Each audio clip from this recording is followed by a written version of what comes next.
መቋሚያ ሰው ይዞ እንገፍ ሲል ሃይማኖት ከሌለው ድንግል ማርያም ድንግል ማርያም ድንግል ማርያም በሉ በሞቴ በሉ ድንግል ማርያም በሉ እንጂ በደምብ ዝም ብሎ ሰውየው እኔ ድንግል ማርያምን አልጠራም ቢል ተመልከቱ።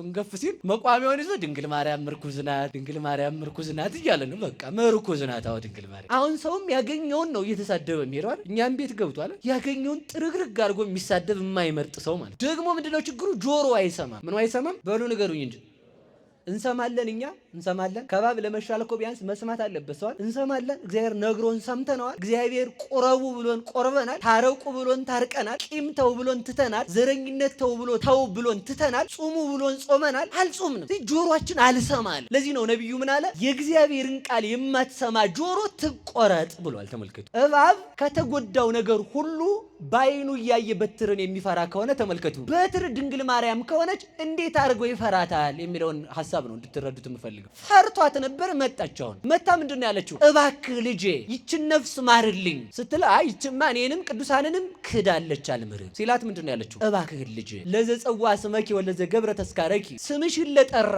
ዝክርሽን ለዘከረ በስምሽ ቀዝቃዛ ውሃ ለሰጠ ሰው እምራለሁ አላልክም ወይ? ቃልህ ይታበላል ወይ አለችው። በዚያውም ላይ ምን አለችው መሰለችው? በጠባቸው ጡቶች ብለህ ማረው፣ አንተን በታቀፈ ክንዴ ብለህ ማርልኝ፣ ስላንተ ብለው ባነቡ አይኖች ብለህ ማርልኝ። የኔ እንባ ለሱ እንባ ይሁንለት፣ የኔ ሃይማኖት ለሱ ሃይማኖት ይሁንለት፣ ማርልኝ። የኔ የሱ ክህደቱ ቢያጸይፍህም የኔ ማመን ከፍጥረታት አስቀድሜ አንተን በማመን የኖርኩ ስለሆነ የኔ እምነት ለሱ እምነት ይሁንልኝ። ስንቆስል የማትለየን ድንግል ማርያም ናት። ስንታሰር የማትለየን ድንግል ማርያም ናት። በኃጢአት ታስረን እንኳን ዛሬም ልጆቿ ነን። ወደ ሁላችን ትምጣልን እመቤታችን። ሰውየው ደግሞ ቤተክርስቲያን ባለሀብት ነው። የባለሀብት ጸሎቱ አጭር ነው አሉ ነው እንግዲህ አሉ ነው መጽሐፉም ይላል። የባለሀብት ጸሎቱ አጭር ነው፣ ችግር የለም። ምክንያቱም ለምኑ ይጸልያል? መጥቶ ዝም ብሎ ወቄን አደራ ልጆችን አደራ አይትቀደስ ስምከ ቁጭ ደሃ ምስኪን እናት ያለኝ እጁን አቁሞ አደራ ስራ አስገኘኝ አደራ የሚል ማለት እና ጸሎታችሁን አጭር እንግዲህ ምን እንደምን እዛው ነው መጽሐፉ ያለው። የባለሀብት ጸሎቱ አጭር ነው፣ ለምኑ ይጸልያል? ሁሉ ካለ ማለት ነው።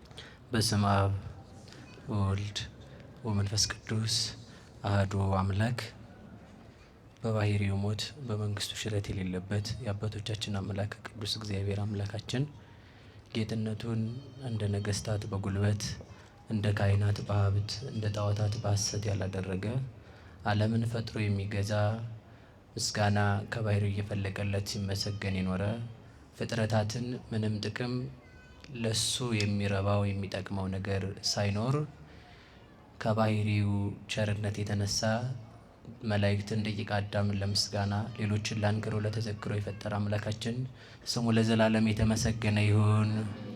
እግዚአብሔርን የወለደችልን የሕይወታችን መሶብ ከሞት ወደ ሕይወት ከርኩሰት ወደ ቅድስና ከጨለማ ወደ ብርሃን ከሲኦል ወደ ገነት ከአሳር ወደ ክብር የወጣንባት እግዚአብሔርን የወለደችልን የሕይወታችን መሶብ እሷን አይቶ ዓለምን የፈጠረ የድነታችን መሰረት ወላዲት አምላክ አእላፍ መላእክት ከመፈጠሩ አስቀድሞ በክንፋቸው ላይ ተጽፍታ ስላላቸው ተቀርጻላቸው እንድትፈጠር ሲናፍቋት የነበረች እናታችን ቅድስት ድንግል ማርያም ለስም አጠራሯ ክብርና ምስጋና ይድረሰው።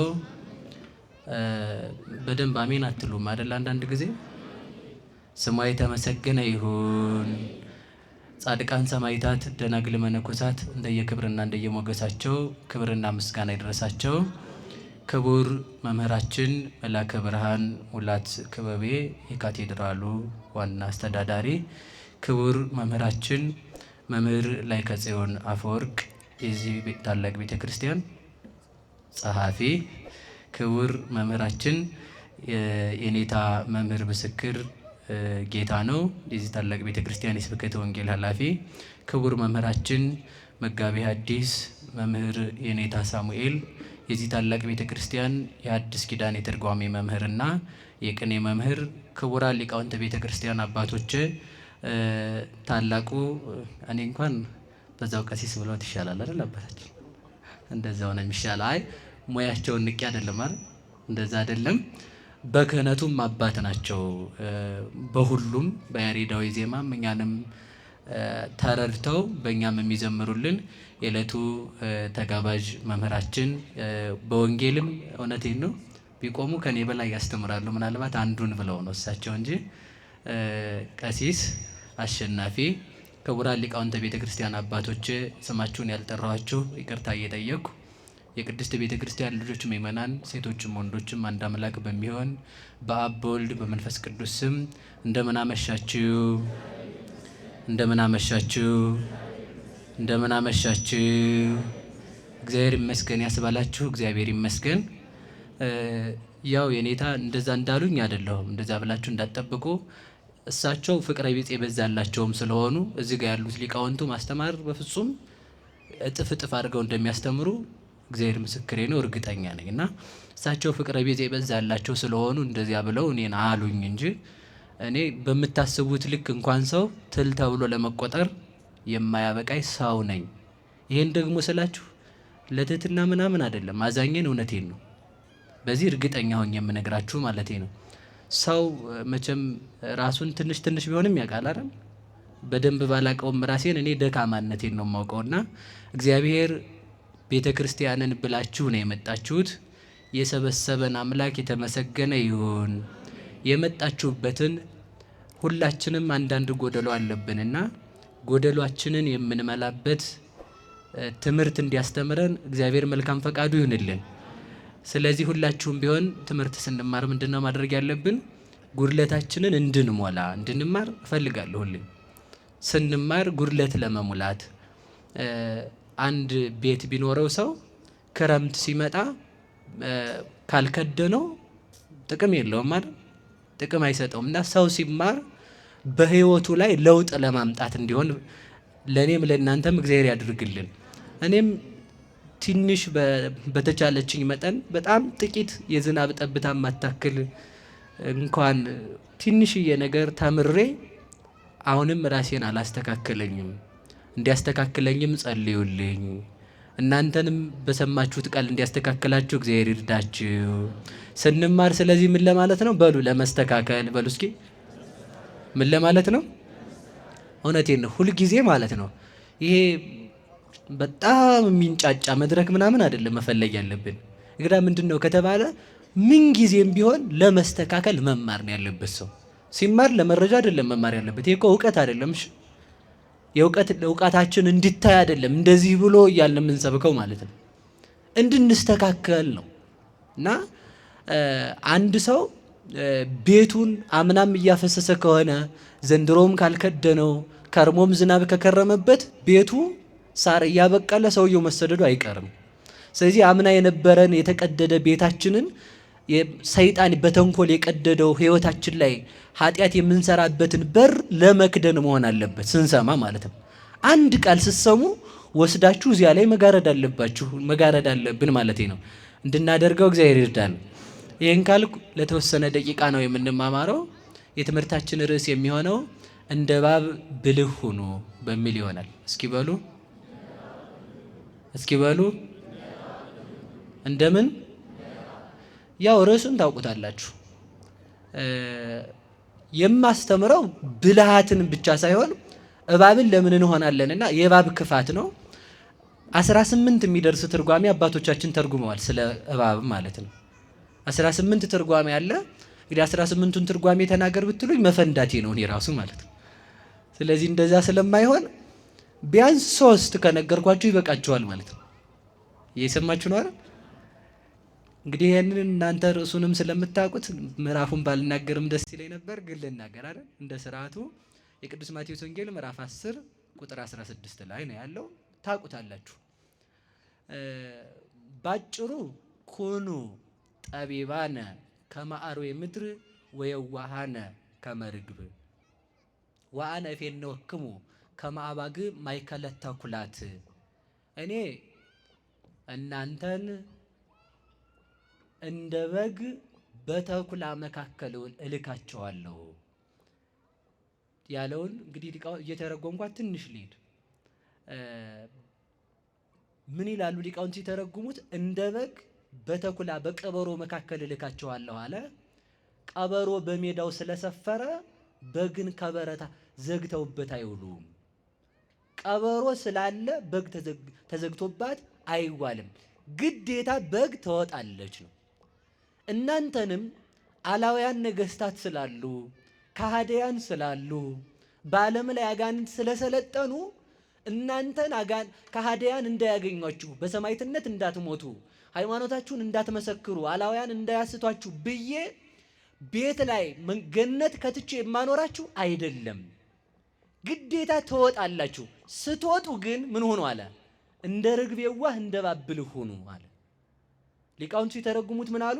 በግን ቀበሮ አለች ብለው ቤት ዘግተዋት አይውሉም አሉ። እስኪ በሉ በግን በሉ። የት አትውልም፣ ግዴታ ትወጣለች። በዚያው ላይ ይዛችሁ ልትሄዱ የምፈልገው ቀበሮ አለች ተብሎ በግ አይዘጋም። ግልጽ ነው አባባሌ፣ ግልጽ ነው። ቀበሮ ስላለ በግ ይወጣል። ግን ምንድን ነው እግዚአብሔር እሳት እንዳይነድ በማጥፋት የሚደክም ደካማ አምላክ አይደለም። እሳት ነዶ እሳት ውስጥ በማኖር የሚታወቅ አምላክ ነው እንጂ እግዚአብሔር ተመልከቱ፣ ቀበሮን በማጥፋት አይደክምም፣ በግን ይጠብቃል እንጂ በቀበሮ መካከል። እግዚአብሔር መከራን በማጥፋት አይደክምም። ለምን ቢባል የሚመጣው መከራ ሁሉ ከእግዚአብሔር የጥበቃው ኃይል በታች እንደሆነ ለማሳየት ነው። በሉ እስኪ የሚመጣው መከራ ሁሉ በሉ። ክፉ ነገር ሲመጣ እግዚአብሔር ፈጽሞ ዝም ይላል።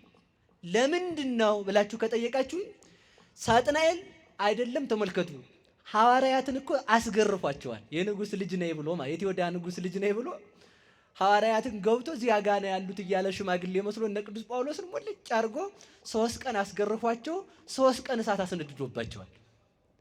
ስለዚህ ምንድን ነው መሰላችሁ 3 ቀን እሳት ሲነደድባቸውም በከብት ሲያስጎትታቸውም ስጋቸው እየተቆረጠ እንዲጣልም ሲያስደርጋቸው ሽንት ቤት ሲጣሉም ሲያስደርጋቸው እሳት ሲያስከትታቸው በመንኮራኩር እንዲፈጩ ሲያረጋቸው ነገስታት እንዲያርዷቸው ሲያደርግ እግዚአብሔር ዝም ይላል።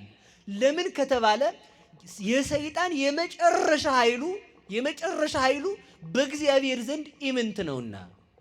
በእግዚአብሔር ዘንድ ሰይጣን የሚያመጣው መከራ ይኸውላችሁ፣ በደንብ ስሙ እሺ። አሁን በደንብ ስሙ።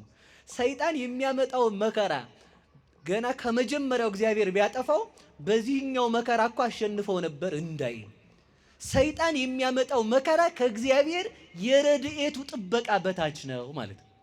እስኪ በሉ ሰይጣን የሚያመጣው መከራ በሉ ከማን ረድኤት በታች ነው?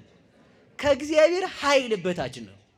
ከእግዚአብሔር ኃይል በታች ስለሆነ መከራ በክርስቲያኖች ላይ ሲመጣ፣ ቀበሮች በክርስቲያኖች ላይ ሲሰለጥኑ፣ ክርስቲያኖች ሲታረዱ፣ ክርስቲያኖች ሲሰደዱ እግዚአብሔር ዝም የሚለው ለምንድን ነው ከተባለ በዚያ ስደትም እንኳን ቢሆን እግዚአብሔር ስደቱን በስደታችን እንድናሸንፈው ስለሚያደርግ ነው።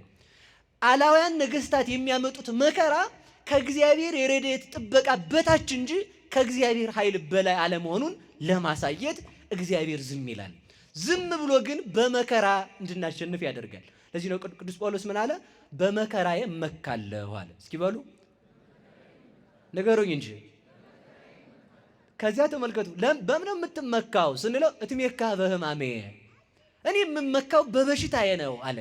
ለምን ስንለው ተመልከቱ፣ ከመይድር ኃይለ ክርስቶስ በላይ የእግዚአብሔር መሆኔ መታወቂያው፣ የእግዚአብሔር መሆኔ መታወቂያዬ እኔ መከራ መቀበሌ ነው። ለምን ካላችሁን ፈጣሪ የመከራ ተቀብሏልና አለ።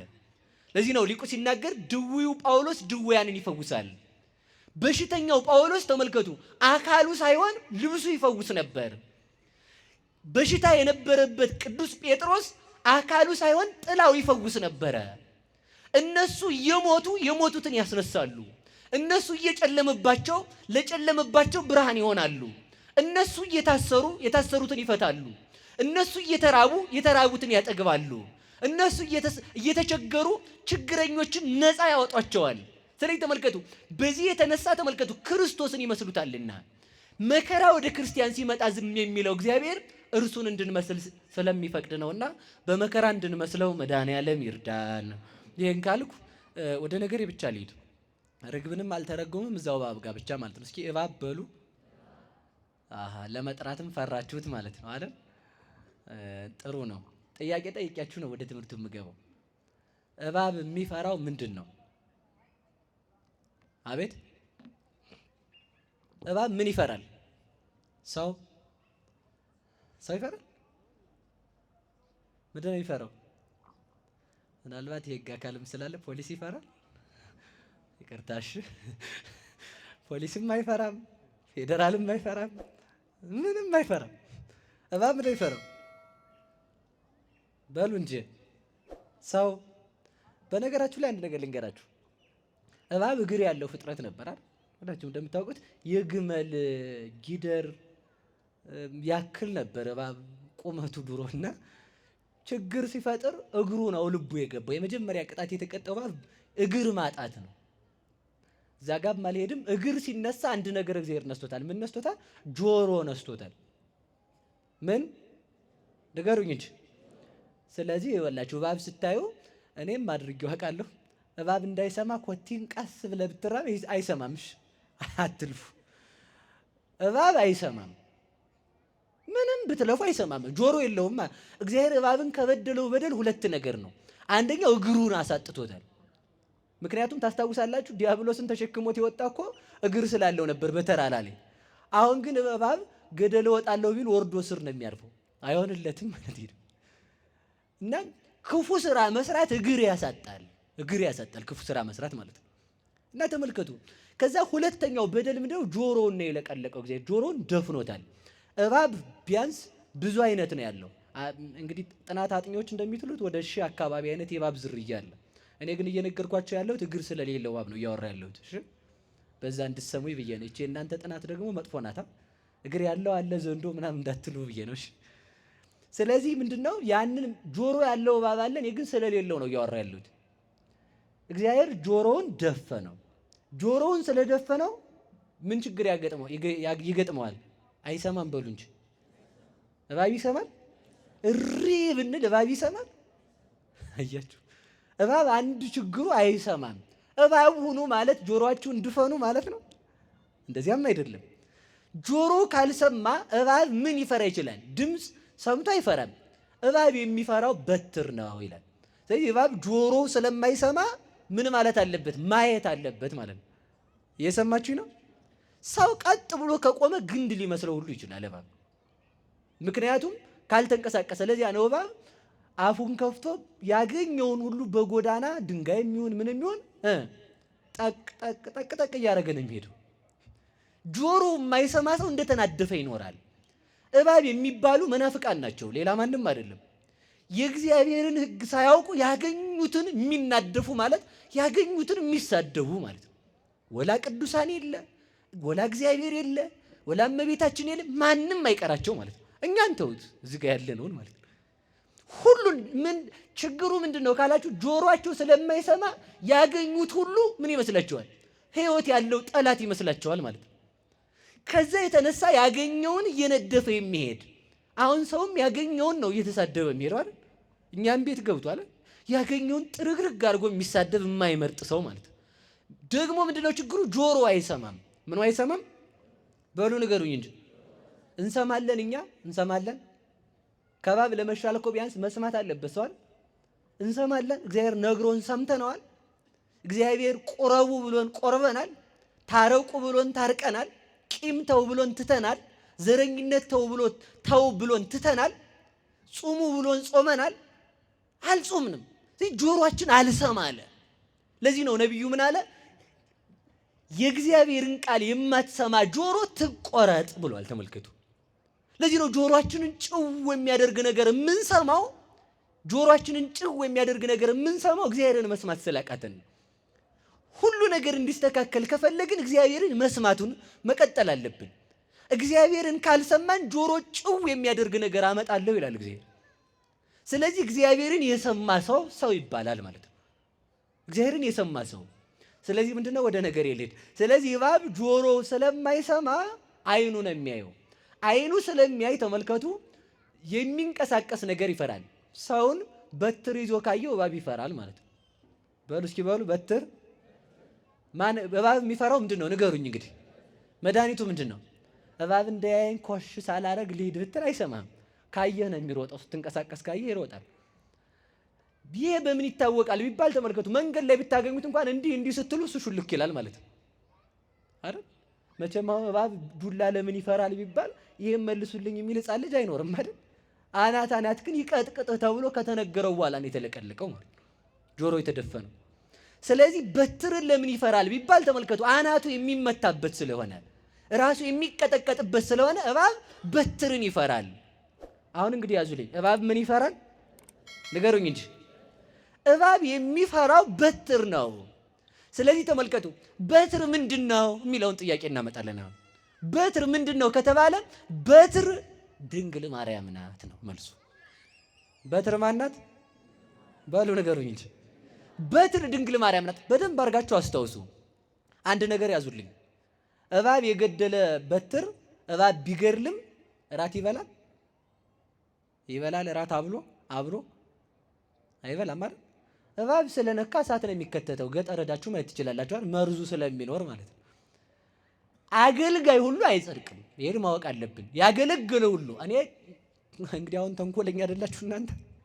እኛ አሁን ካህናት ምናምን አላልኩም፣ አዛኝ ነው እንደዚህ አላልኩም። እኔ ያልኩት ምንድነው ያገለገለ ሁሉ አይጸድቅም። ለምን? ሰይጣንም ያገለግላል። ሰይጣን አሁን ገብረ ማርያምን አሳይልኝ ቢለው ያገለግላል።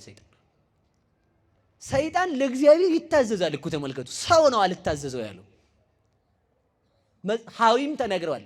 ሰይጣን እንኳን እግዚአብሔርን ያገለግለዋል። በአገልግሎት እጸድቃለሁ ካልክ ይላል። ሰይጣን 11 ሰዓት ላይ ይጸልያል። ታውቃላችሁ አይደል? ስንት ሰዓት ላይ በሉ እንጂ።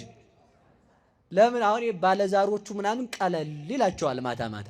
እናንተም እኛም ይቀለናል። 11 ሰዓት አካባቢ ሰው ህሊናው ንቅት ነው የሚለው። 6 ሰዓት ላይ ምሳ አትብሉ። እውነቴን ነው።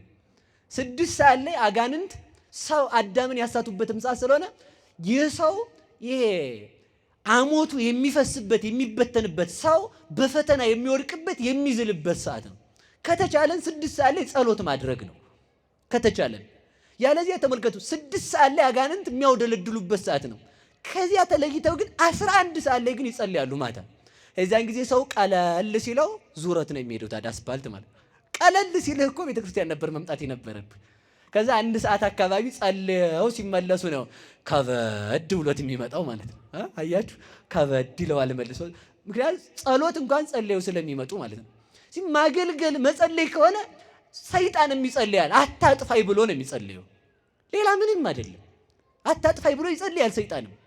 ለዚህ ነው አንድ አባት ሰይጣንን አግኝቶት ገደል ሊወረውረው ሲል ምን አለው? አይ በጣም ተሳስተሃል። እንዴት አለው? እግዚአብሔር እኔን ይጠብቀኛል አለ። ማን ይጠብቀዋል? ሰይጣንን ፍጡር ስለሆነ ራሱ እግዚአብሔር ይጠብቀዋል። እግዚአብሔር ተመልከቱ መልካሙን ብቻ አይጠብቅም። እግዚአብሔር የሚጠቅመውን የሚወደውን ብቻ አይጠብቅም። ሰይጣንንም እንኳን ይጠብቀዋል፣ ምንም ባያረግለትም ማለት ነው። ምንም ባያረግለት እንዳይጠፋ እግዚአብሔር ካልጠበቀው መኖር የሚችል ፍጥረት ስለሌለ። ለምንድን ነው የፀሐይ ብርሃን ወጥቶ ያላለቀው? እግዚአብሔር ስለሚጠብቃት ነው። ለምንድን ነው ነፋስ እንደኛ ጎማ እንደ መኪና ጎማችን ተንፍሶ ወጥቶ ያላለቀው? እግዚአብሔር እንዳያልቅ አድርጎ ስለሚጠብቀው ነው። ነፋሳትን በማንፈስ ቀላያትን በማፍሰስ ሐመልማላትን በማብቀል እነዚህ ዘመናትን በማፈራረቅ እንዳያልቁ፣ ከዚያ በኋላ ግን ዘመን ሲገታቸው ግን እንደ አሮጌ ልብስ ያሳልፋቸዋል። አሮጌ ልብስ ተመልከቱ። አሮጌ ልብስ ካለቀ በኋላ ከዚህ ደረሰ እንደማይባል እግዚአብሔር ይህንን ዓለም ተመልከቱ። ዘመኑ ሲፈጸም ዓለም አገልግሎቷ ይህን ያህል ዘመን ይበቃታል ብሎ የሰው ልጅ በዲያብሎስ ነገር ልክ ሲሆን ዓለምን ያሳልፋል። በ8ኛው ሺህ ምናምን አይባልም። እሺ ዓለም ሊያልፍ የሚችለው ሰው በዲያብሎስ ነገር ልክ ሲሆን ነው ይላል ቅዱስ አባታችን። ማነው ስሙ ጠፋኝ። እሺ ስሙ ከጠፋኝ ችግር የለውም። ረድኤቱና በረከቱ ከኛ ጋር ይሁን። ቅዱስ ሳዊሮስ ዘእስሙናይ እንደዛ ያለው ምን ይላል መሰላችሁ? ሰማይና ምድር ሊያልፍ የሚችለው የሚያልፈው አገልግሎቱን ሲጨርስ ነው። አገልግሎቱ ደግሞ የሰው ልጆች ክርስቲያኖች በዲያብሎስ ነገር ልክ መሆን አለባቸው ይላል። ስለዚህ በዚያን ጊዜ ያሳልፈዋል። ሲያሳልፈው ግን ከዚህ ደረሰ አንልም፣ አናውቅ ነበረ፣ ወዴት እንደሚወስደው አናውቅም። አልነበረም፣ አመጣው። የሚቀጥለው ግን የሰው ልጅና መላእክት ብቻ ናቸው እና ሰማያት ይቀጥላሉ። ሌላው ኃላፊ ነው። ተመልከቱ። እስከዚያ ድረስ ግን እንዳያልፉ አድርጎ ያጸናቸው እግዚአብሔር ነው። እየሰማችሁ ነው? እየሰማችሁ ነው? ስለዚህ ተመልከቱ። ምን ብዬ ነው የጠየኳችሁ? አቤት እባብ የሚፈራው ምንድን ነው? በትር ድንግል ማርያም ናት የሚል ነው እየነገርኳችሁ ያለሁት። አሁን ልብ ብላችሁ ስሙኝ። እና ያቺ በትር የተባለችው ድንግል ማርያም ከሆነች ወደ ነገራችን እንመለስ። እባብ ከተጎዳው ነገር ሁሉ በዓይኑ እያየ በትርን የሚፈራ ከሆነ ተመልከቱ፣ በትር ድንግል ማርያም ከሆነች እንዴት አድርጎ ይፈራታል የሚለውን ሐሳብ ነው እንድትረዱት የምፈልገው። እስኪ በሉ እንዴት አድርጎ በሉ ይፈራታል። ምንም ቢሆን ተመልከቱ፣ ከግንብ ውስጥ የገባን ሰው ከጸና ግንብ ውስጥ የገባን ሰው ግንቡ እስካልፈረሰ ድረስ ሰውየውን ማግኘት እንደማይቻል ከእናቷ እቅፍ ያልተለየችን ጫጩት ጭልፊት ሊወስዳት እንደማይችል ከድንግል ማርያም የተጠጋችን ኃጢአተኛ ነፍስ እንኳን ብትሆን ሰይጣን ሊወስዳት አይችልም። በፍጹም አምኜ የምነግራችሁ በሞት እንኳን እግዚአብሔርን ክዳ እንኳን ብትሞት ድንግል ማርያምን ከተጠጋች ትነሳለች። አሁን እንግዲህ ሊያማቸው ይችላል እንትና ሰፈር ሰዎች፣ ምንም ማድረግ አልችልም። እውነቴን ነው።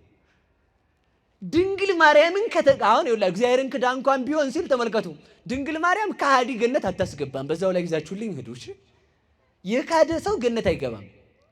እንግዲህ ተመልከቱ፣ እባብ የሚፈራት በትር ምንድናት ከተባለ ተመልከቱ፣ አንድ ሰው ነበረ፣ ሁላችሁም የምታውቁት ምን የሚል ከተባለ እመቤታችንን እየዘከረ የሚኖር ሰው ነበረ ይላል። ማንን እየዘከረ በሉ እንጂ።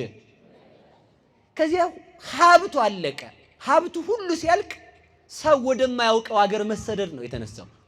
በለመንኩበት ሀገር ድሃ ሆኜ፣ ይቅርታ በሰጠሁበት ሀገር ድሃ ሆኜ፣ ባበደርኩበት ሀገር ተበድሬ፣ በከበርኩበት ሀገር ተዋርጄ፣ ባበላሁበት ባጠጣሁበት ሀገር ፍርፋሪ ለቅሜ አልኖርም። የሰው ፊት እሳት ነው። ሰው ወደማያውቀኝ ሀገር ሄጄ ልለምን አለ። ተመልከቱ። እንዲያ ብሎ ሀብቱ ሲያልቅበት ተነስቶ ሄደ። ሁላችሁም የምታውቁት ታሪክ ነው። ግን ልነግራቸው የፈለግኩት እባብ እንዴት እንደሚፈራት ነው እየነገርኳቸው ያለሁት። ከዛ መጨረሻ ላይ ያ ሰውዬ ሀብቱን ጥሎ ሲሄድ ሰይጣን አገኘው። ሰው መስሎ ነው። ተመልከቱ እንግዲህ። ወዴት ትሄዳለህ? እንዲህ ያለ ሀገር። ምንድን ነበርክ? እንዲህ ያለው ባለ ሀብት። ዝርዝር ለሰይጣን መረጃውን ሸር አደረገልን። ከዛ ሰይጣን ያንሰማና እና እንደው ወርቅ አሁን ይሄንን ወርቅ ብሰጥህ፣ ትልቅዬ ድንጋይ አንስቶ ወርቅ አስመስሎ ተመልከቱ፣ ብሰጥህ አትመለስም አለ። ይሄማ እንኳን ለኔ ለልጆቼ ይበቃ አይደል እመለሳለሁ እንጂ አለ። ከዛ ተመልከቱ ስላሴን ካደ፣ ቅዱሳንን ካደ፣ መላእክትን ካደ። ማን ተረስታ ነበር? በሉ እባብ የሚፈራት በሉ እንጂ ማን ተረስታ ነበር? ወርቁን ይዞ ትንሽ ገደም እንዳለ ልፍ እንዳለ ተመልከቱ። አንተ ሰው አለ። እሺ ኧረ አንድ ነገር ረስቻለሁ አለው። ምንድን ነው የረሳኸው? ሁልጊዜ ነፍሳትን የምትቀማኝ ወላዲት አምላክ የምትባል ስላለች እሷን ካዳሉ። በፍጹም እሷን አልክድም ማለት ተመልከቱ። ስላሴን ክዶ መንግስተ ሰማያት መግባት አይቻልም። መላእክትን ክዶ መንግስተ ሰማያት መግባት አይቻልም። ቅዱሳንን ክዶ መንግስተ ሰማያት መግባት አይቻልም። ይቻላል የሚልም መጽሐፍ የለም። ስለዚህ ምንድን ነው ያደረገው? ከዚያም በኋላ እመቤታችንን ካድ ሲለው አልክድም ሲለው ወርቅ ባስመሰለው ድንጋይ ራሱን ብሎ ገደለው ይላል። የአንዳንድ ሰዎች ፍቅር እንደ ሰይጣን ፍቅር ያለ ነው። ሰይጣን ከፍቅሩ የሚቀድመው ጠቡ ነው ይላሉ ሊቃውንት። እስኪ በሉ ሰይጣን በሉ ከፍቅሩ ጠቡ ይቀድማል። ሰዎቹ ተጋብተው በሶስተኛው ቀን ገንዘብ ክፍፍል የሚገቡት ጠባቸው ስለሚቀድም ነው። የዚህ ዓለም ፍቅር ጠብን ያስከትላል። የእግዚአብሔር ፍቅር ግን ጠብን አያስከትልም። እግዚአብሔር ከወደደን ወደደን። ስለዚህ ተመልከቱ መጨረሻ ላይ ምንድን ነው ያደረገው? በዚያው ድንጋይ ሲገለው ያ ነፍስ ስላሴን ስለካደ ተፈረደበት። ያ ሰው አልምርም አሉ ስላሴ። መላእክትም እኔም ቅዱሳንን ተክደናል አይገባም ሲሉ እመቤታችን ነበረች መጣችው። እስኪ በሉ ማን መጣች? በሉ እባብ የሚፈራት ነው የምትሉ ማን መጣች? ፈርቷት ነበር መጣች። አሁን መታ ምንድን ነው ያለችው? እባክህ ልጄ ይችን ነፍስ ማርልኝ ስትል፣ አይ ይችማ እኔንም ቅዱሳንንም ክዳለች አልምርም ሲላት ምንድን ነው ያለችው? እባክህ ልጄ ለዘጸዋ ስመኪ ወለዘ ገብረ ተስካረኪ፣ ስምሽን ለጠራ ዝክርሽን ለዘከረ በስምሽ ቀዝቃዛ ውሃ ለሰጠ ሰው እምራለሁ አላልክም ወይ? ቃልህ ይታበላል ወይ አለችው። በዚያውም ላይ ምን አለችው መሰላችሁ? በጠባቸው ጡቶች ብለህ ማረው፣ አንተን በታቀፈ ክንዴ ብለህ ማርልኝ፣ ስለ አንተ ብለው ባነቡ አይኖች ብለህ ማርልኝ። የኔ እንባ ለሱ እንባ ይሁንለት፣ የኔ ሃይማኖት ለሱ ሃይማኖት ይሁንለት ማርልኝ። የሱ ክህደቱ ቢያጸይፍህም የኔ ማመን ከፍጥረታት አስቀድሜ አንተን በማመን የኖርኩ ስለሆንኩ የኔ እምነት ለሱ እምነት ይሁንልኝ አለችው። ተመልከቱ። ለዚህ ነው ሊቁ ሲያመሰግናት ምንድን ነው ያለ? ለማይዘነከ ብእሲ አባዲ ቤዛ ነፍሱ ነፍሴ እፈዲ አይደል ያለው ደራሲው። ጌታ ወይ ይህ ሰነፍ ዝንጉ ኃጢአተኛ ከሃዲ ሰው ቢያሳዝንም ስለሱ ነፍሴን የነፍሷ ጋር ገያዛት አለችው። ተመልከቱ። የዚህን ጊዜ እግዚአብሔር ምንድን ነው ያላት? ምሬልሻለሁ ነው ያላት። እስኪ በሉ ምሬልሻለሁ። ያው የፈራው ደረሰው። ተመልከቱ። ሰይጣን ድንግል ማርያምን ሰዎች እንዳይወዷት የሚያደርገው ለምንድን ነው ካላችሁ መዳናቸውን ሲያሳጣቸው ነው። ከድንግል ማርያም የተለየች ነፍስ አትድንም። አማለደች፣ የሞተውን የተፈረደበትን አዳነችው በምልጃዋ። ድንግል ማርያም ተናግራ ያልተሰማ ማን ቢናገር ይሰማል? ድንግል ማርያም አማልዳ ያልተሰማ ማን ቢናገር ይሰማል? ዘቆምኪ ይመስል በቀልተ አቋቋምሽ ያማረ። ተመልከቱ። በቀራኔው አደባባይ ብቻዋን ቆማ በሱ ፊት ያለቀሰችውን እንባ እንኳን ተመልከቱ። ዓለም ተፈጥሮ እስከሚያልቅ ድረስ ሊያነባው አይችልም። ያ እንባዋን የሚያድነን ያ እሱን ብቻ በማሰብ የኖረው ህሊናዋ ነው ለኛ ቤዛ የሚሆነን። ስለዚህ ተመልከቱ፣ አቋቋሟ ያማረ ነው። ከልጇ ፊት ስትቆም፣ ከፈጣሪዋ ፊት ስትቆም ልጅ ማርልኝ ብላ እግዚአብሔርን ልጅ ብላ የምትጠራ ድንግል ማርያም ብቻ ናት። እግዚአብሔርን መገብኩህ ብላ የምትጠራ ድንግል ማርያም ብቻ ናት። አንተ ልጅ ነህ ብላ ለእግዚአብሔር ሀገር በእኔ ማኅፀን 9 ወር ከ5 ቀን ተቀምጠሃል ብላ የምትጠራ ድንግል ማርያም ብቻ ናት። ተመልከቱ። ባዘለ ጀርባዬ ብላ የምትለምነው ድንግል ማርያም ብቻ ናት። አንተን በታቀፉ ክንዶቼ ብላ የምትለምነው ድንግል ማርያም ብቻ ናት። ማን ሊለምነው ይችላል እግዚአብሔርን? ሁሉም እኮ ይለምናል። ተመልከቱ። መለመንማ መልአክ ሲለምን አይደል እንዴ? መልአክ ቢለምን አገልጋይ ብሎ ይለምናል እንጂ መለመንማ መነኮሳት ሲለምኑ አይደል? መነኮሳት ቢለምኑ አክሊለ ሦክህን ደፍተን በገዳም ኖረናል ብለው ነው። መላእክት አገልጋይ ብለው ከለመኑ ድንግል ማርያም እናቴ ብላ ትለምናለች እንጂ መነኮሳት አክሊለ ሦክ ደፍተናል ያንተን የስቅላትህን አክሊለ ሦክ በራሳችን ላይ አኑረናል ብለው ከለመኑት ድንግል ማርያም ደግሞ ተመልከቱ አንተን አዝያለሁ ብላ ትለምነዋለች። ለዚህ ነው በእንተ አብራኪሃ እለ ሀቀፋከ ወበእንተ አይዳዊሃ እለ ገሰሳከ አንተን ስለታቀፉ ክንዶቿ ብለህ ማረን። አንተ ስላነቡ አይኖቿ ብለህ ማረን። አንተን ስለሰሙ ጆሮቿ ብለህ ማረን። አንተን ብቻ ልጅ ብላ በጠራችበት ክፉ ነገር ባልወጣ ባንደበቷ ብለህ ማረን። ስላንተ ብለው ስለተንከራተቱ እግሮቿ ብለህ ማረን ስንለው ይሄ ሁሉ መግቢያ ነው። ለዚህ ነው ቅዱስ ዳዊት ምን አለ? እክትዋ ለጽዮን ወቀፍዋ ወተናገሩ በውስተ ማይፈዲሃ ደዩ ልበክም ውስተ ኃይላ ጽዮንን ክበቧት አለ። እስኪ በሉላችሁ ጽዮንን በሉ እንጂ በደንብ ክበቧት፣ በህንፃውም አውጉ አለ። ተመልከቱ። በህንፃው ማለት ምን ማለት ነው? ድንግል ማርያምን ክበቡና አውጉ ማለት ምን ማለት ነው? አንተን ስላያይኗ ብላችሁ በህዋሳቷ አመስግኑ። አንተን ስለታቀፈ ተመልከቱ። ለስርተ ርእስኪ ስለ ጸጉርሽ ብለሽ ስለ ጸጉሯ አመስግኑ። ለምን? አንድ ቀን እንኳን ገልጣ የማታውቅ ናትና። ተመልከቱ። ለአይንትኪ የወደቁትን በሚጎበኙ አይኖቿ ተመልከቱ። የታሰሩትን እንኳን ርግበ ጊዮርጊስ ሐዲስ እንላታለን ቅድስት ድንግል ማርያም። ወገን ብናጣ በብቸኝነታችን ሰዓት የማናጣት ስንቃችን ናት። እስኪ በሉ በብቸኝነታችን በሉ የማናጣት፣ አረ በሞት የበሉ በብቸኝነታችን የማናጣት እናታችን ናት። ማንም አይኑር። ቅዱስ ጊዮርጊስን ምንድን ያደረጉት? ገረፉት። ይሄኛውን ቅዱስ ጊዮርጊስን የልዳውን አይደለም፣ ሌላ ቅዱስ ጊዮርጊስ ሐዲስ የሚባል ነው። ገረፉት። ከገረፉ በኋላ ሰውነቱን ሰነጣጥቀው እስር ቤት ውስጥ ተመልከቱ። ቁስሉን በእጁ እንኳን እንዳይነካ እጁን ወደ ኋላ አስረው አይኑን አጥፍተው አስቀመጡት። የዚያን ጊዜ የተገኘች አንድ ርግብ ነበረች። መስኮቱን ከፍታ ገብታ በክንፎቹ አይኑን አራግባ አይኑን አብርታለት ሰውነቱን የቆሰለውን ሰውነቱን በክንፎቿ ዳሳ አይኑን አብርታለት ወጣች ይላል። ያቺ ማናት ካልከኝ ድንግል ማርያም ናት። ስንቆስል የማትለየን ድንግል ማርያም ናት። ስንታሰር የማትለየን ድንግል ማርያም ናት። በኃጢአት ታስረን እንኳን ዛሬም ልጆቿ ነን። ወደ ሁላችን ትምጣልን እመቤታችን፣ ወደ ሁላችን ትምጣልን። ስለዚህ ተመልከቱ፣ መጨረሻ ላይ ማረላት። ሲምርላት ምንድን ያለችው መሰላችሁ? ከማርክልኝ አስነሳልኝ አለችው። ማንን ክዶ መንግስተ ሰማያት መግባት አይቻልም? በሉ ተናገሩ እንጂ። እባብ የሚፈራት በትር አሁን አመለጠ?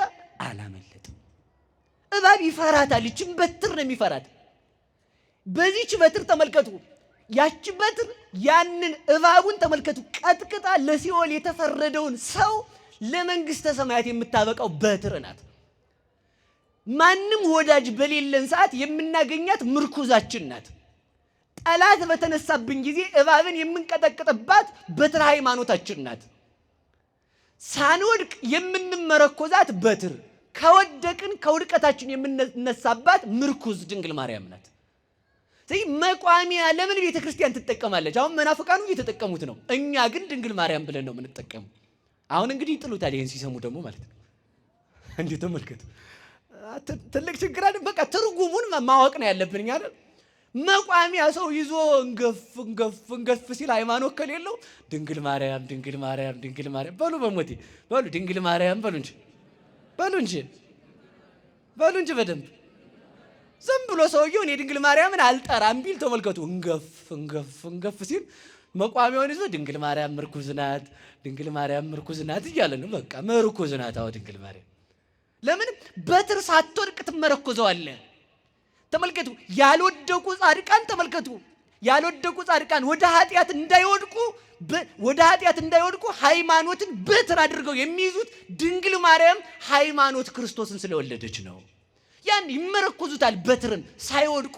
ከወደቁ በኋላ ተመርኩዘውት ይነሳሉ። ተመልከቱ፣ ተመርኩዘ ነው እንደሚምረን እያየን የምንነሳበት የንስሐ በርን የከፈተችልን ድንግል ማርያም ናት። በሉ ድንግል ማርያም ናት በሉ እንጂ አሁንም በሉ። ተመልከቱ፣ ክርስቶስ አረገ ለማለት ወደ ሰማይ አረገ ለማለት ተወለደ። በሉ እንጂ ከማን ተወለደ? ከበትሯ ከድንግል ማርያም። ተመልከቱ፣ በትር ሃይማኖት ዘይትጸንን። ተመልከቱ፣ ወደ ሞተ ማን ተነሳ ለማለት ማን መውለድ አለባት? በሉ እንጂ። ለዚህ ነው ምን ይላል መሰላችሁ ቅዱስ አባ ጊዮርጊስ ዘጋስጫ ሲናገር ክርስቶስ አረገ ለማለት ተወለደ በል። ካልተወለደ ተመልከቱ፣ ቆይ አረገ ለማለት ተነሳ በል። ተነሳ ለማለት ሞተ በል። ሞተ ለማለት ተሰቀለ በል። ተሰቀለ ለማለት አስተማረ በል። አስተማረ ለማለት ተመልከቱ ተጠመቀ በል። ተጠመቀ ለማለት አብ ወልድ መንፈስ ቅዱስ፣ አብ በደመና ወልድ በክበበ ትስብእት በዮርዳኖስ መንፈስ ቅዱስ በርግብ ወረደ ለማለት ወልድ ተወለደ በል። ወልድ ተወለደ ካልክ ተመልከቱ ድንግል ማርያም ወለደችው ብለህ እመን። እሷን ወለደችው ብለህ ካላመንክ ክርስቶስን አታውቀውም ይላል። እስኪ በሉ እሷን በሉ። ወለደችው ካላልክ በሉ ክርስቶስን ማወቅ አትችልም። ሃይማኖታችንን የሰበከችልን አማናዊ በትር ክርስቶስን የገለጠችልን በትራችን ድንግል ማርያም ናት። እሷን የሰጠን መድኃኔዓለም የተመሰገነ ይሁን። ስለዚህ ምን አለችው? እንዲያ ካልክ የሞተውን ሰው አስነሳልኝ አለችው። ምክንያቱም ሰው ሥላሴን ክዶ መንግስተ ሰማያት መግባት አይችልም። የድንግል ማርያም ድርሻዋ የሞተን ማስነሳት ነው። አሃ ድንግል ማርያም ስትሆን የሞተን አታስነሳም ልትል ነው መናፍቅ አይደል? ጳውሎስ አላስነሳም፣ ጴጥሮስ አላስነሳም፣ አስነስቷል። ጴጥሮስና ጳውሎስ ከሚያስነሱት በላይ ለነሱ ሃይማኖትን የወለደች ድንግል ማርያም ሙት ብታስነሳ ይደንቃል። በሉ በሞቴ ንገሩኝ እንጂ እንዴ! ጴጥሮስ እኮ ስጋው ደሙን ተቀብሎ አምኖ ነው አይደል? ድንግል ማርያም እኮ ሃይማኖትን የወለደች ናት እኮ። ተመልከቱ፣ ሃይማኖትን ከመውለድና ሃይማኖትን ከመቀበል ማን ይበልጣል? ሃይማኖትን መውለድ። ለድንግል ማርያም ሙት ከማስነሳት ይልቅ የሕይወት የክርስቶስ ማደሪያ መሆን እኮ ነው። ተመልከቱ፣ ዋናው ሙት ባህሪያችን ሕይወትን ያገኘው በድንግል ማርያም ነው። ስለዚህ ተመልከቱ፣ እባብ በትርን ይፈራል፣ ሰይጣን ድንግል ማርያምን ይፈራታል። እስኪ በሉ ሰይጣን በሉ። ማንን ይፈራታል? በሉ እንጂ። ያን የምትፈሩትን ሰው እኮ ነው ስሙን የምታጠፉት አይደል? ያችን የሚፈራትን እናት ነው ሰው ከሷ ጋር እንዳይሆን ሰይጣን ማስታወቂያ የሚለጥፈው። በዚህ በብዙ ዘመናት ከሃዲያንን የሚያስነሳው መናፍቃኑ ሌትም ቀንም እንቅልፋቸውን አጥተው እንዲጠሏት የሚያደርገው እንዳይድኑ ስለሚፈልግ ነው። የድህነታችን ምክንያት እሷ ናት። እሷን የሰጠን እግዚአብሔር ይመስገን። አስነሳችሁ፣ ተነሳ። ለምን ካድክ አላችሁ። ቢርበኝ አላት። ታዲያ ይለምኑታል እንጂ ይክዱታል አለችው። እሺ እመቤቴ አላበጀሁም አላት። እንግዲህ በኋላ እንዳይደግም አለችው። እንዳይደግም። ከዚያ በኋላ ሀብት ነበር የቸገረው። እመቤታችን ተመልከቱ፣ እዚህ እንዲህ ያለ ቦታ ሂድና ሀብት ታገኛለህ አለችው። ሄደ። እዚህ ሀገር አንድ ድሃ ሰውዬ ነበረ። የዛን ልጅ እዛ ቤተክርስቲያን ደርሶ ሲጸልይ ሰውየው ደግሞ ቤተክርስቲያን ባለሀብት ነው። የባለሀብት ጸሎቱ አጭር ነው አሉ ነው እንግዲህ አሉ ነው መጽሐፉም ይላል። የባለሀብት ጸሎቱ አጭር ነው፣ ችግር የለም። እንግዲህ ለምኑ ይጸልያል አይደል? መጥቶ ዝም ብሎ ፎቄን አደራ፣ ልጆችን አደራ፣ ይትቀደስ ስምከ ቁጭ።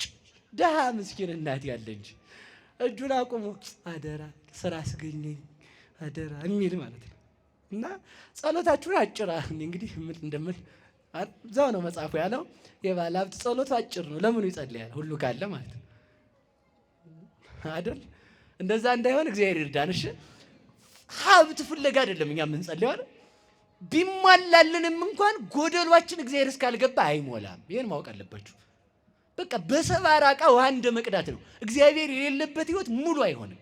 እግዚአብሔር ሲኖር ግን ተመልከቱ፣ ቆይ እነግራችኋለሁ።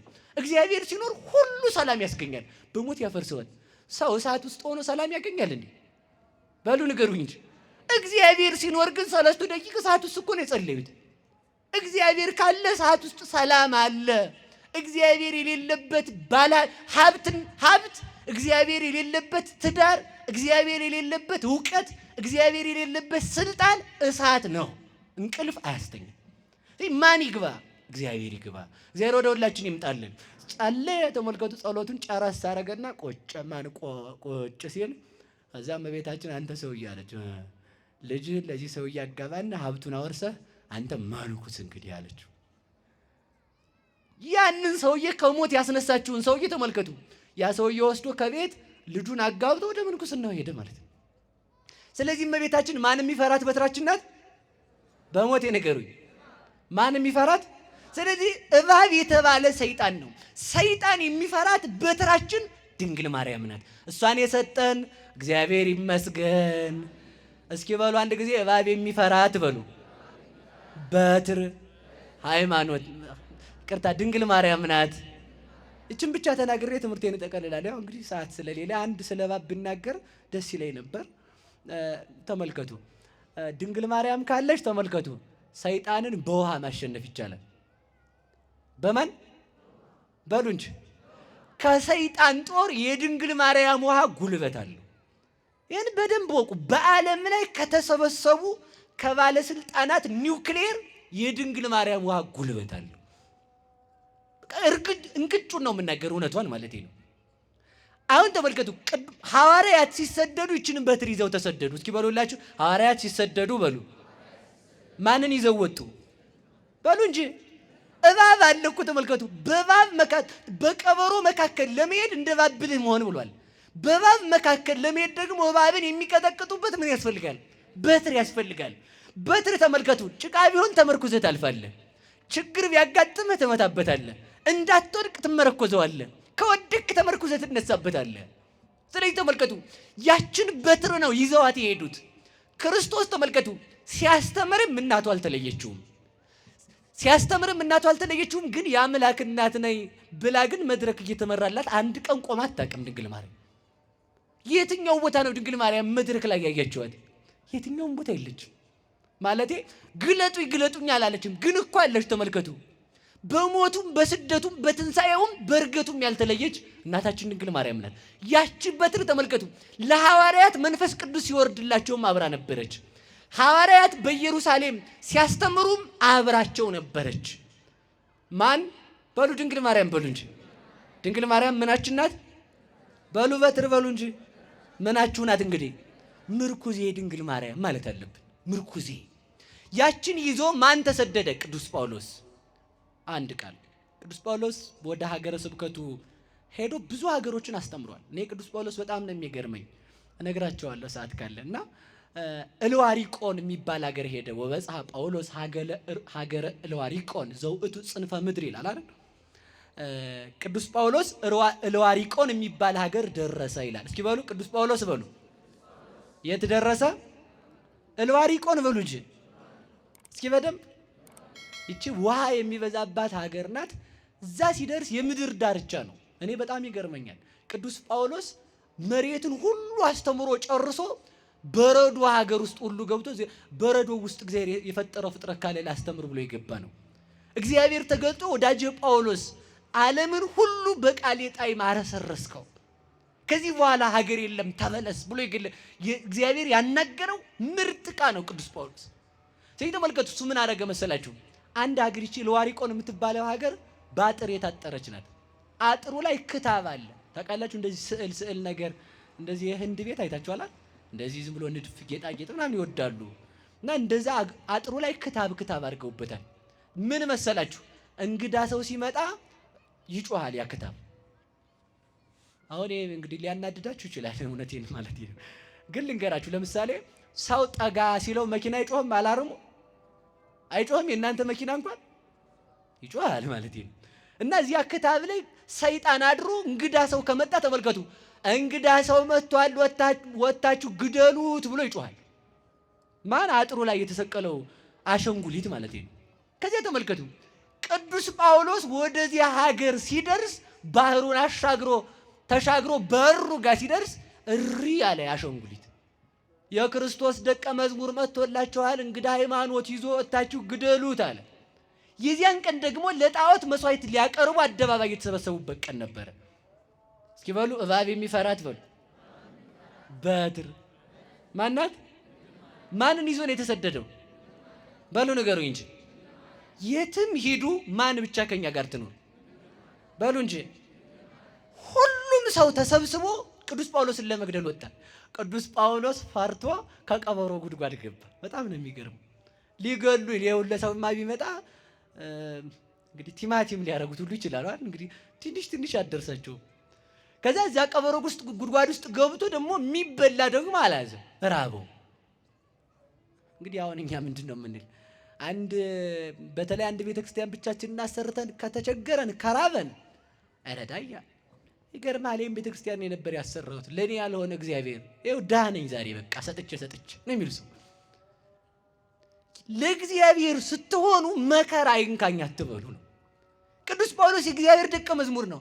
አንድ ቀን እንጀራ ውሃ የሚያጠጣው ከዋሻው ብቅ ሲል አጥሩ ይጮሃል፣ ሰዎቹ ይወጣሉ። ከዚያ በኋላ እዚያው ተደብቆ ራቡን ምሳውንም ሳይበላ ራቱንም ሳይበላ ጦሙን አደረ። ቅዱስ ጳውሎስ አለቀሰ። የክርስቶስ መሆናችን እንዳንራብ አይደለም የሚያደርገን፣ እግዚአብሔርን እንዳንራብ ነው የሚያደርገን። የክርስቶስ መሆናችን ልብስ እንድንለብስ አይደለም የሚያደርገን። በዚህ ዓለም ተራቁተንም ቢሆን ልጅነትን እንዳናጣ ነው ምልክቱ። እሱን ሰማያዊን ነገር በምድራዊ ነገር አንፈልገው። ሰማያዊን ነገር ለማግኘት ምድራዊን ነገር ነው እኛ ካሳ እያደረግን ያለነው። ስለዚህ ቅዱስ ጳውሎስ የእግዚአብሔር ሆኖ ተራበ፣ አንድ ቀን አደረ። ጠዋት እወጣለሁ ቢላውንም እሪ ያሸንጉሊት ተመልሶ ዋለ። ጦሙን ማለት ነው፣ አለቀሰው። በሶስተኛው ቀን እመቤታችን መጣችና አንተ ልጅ መምህር ያደረገ ቀበሮ ጉድጓድ ገብተህ ልትቀመጥ ነው? ተነሳና ውጣ እንጂ አለችው። ይገሉኛል እኮ ሰዎቹ፣ አጥሩ እየጮኸ መስሎኛል አላት። ሰዎቹም ይገሉኛል፣ ጭንቅ ነው፣ እንዴት ነው የምወጣ አላት። ዝም ብለህ ውጣ፣ ድሮንስ አንተ ብቻህን መቼ ሄደህ ታውቃለህ አለችው። እየሰማችሁ ነው? በሉ እንጂ በደምብ ድሮንስ በሉ። ብቻህን መቼ ሆንልሃል? ስለ እኔ ትጠላለህ፣ ትራባለህ፣ ትሰደዳለህ ብሎ አይደል? ውጣ አለችው። አይ እመቤቴ አይሆንም ይገሉኛል አላት። ዝም ብለህ ውጣ አለችው። ከዛ ወጣ፣ እመቤታችንን ተስፋ አድርጎ ማለት ነው። ሲወጣ ተመልከቱ፣ ባህሩ ሲወጣ እሱ አሸንጉሊት ሲጮህ በሶስተኛው ቀን ከተማ ውስጥ የተሰበሰበው ሰራዊትና ሰው ቅዱስ ጳውሎስን አንድ ሰው ለመግደል ወጣ። 1000 ሰው ወጣ ይላል። ስንት ሰው? ይሄ ይኸውላችሁ ተራ ሰው እንዳይመስላችሁ፣ ጦረኛ፣ ጦር የያዘ መሳሪያ የታጠቀ በፈጣን መርከብ የሚሮጥ ሰው ነው። ለአንድ ምስኪን ለክርስቶስ ሐዋርያ ለጳውሎስ ያውላ ሰው ወጣ። ከዛ ቅዱስ ጳውሎስ እመቤታችን አረ እመቤቴ ጭንቅ ነው መጡ እኮ አላት። ሲላት ምን አለችው?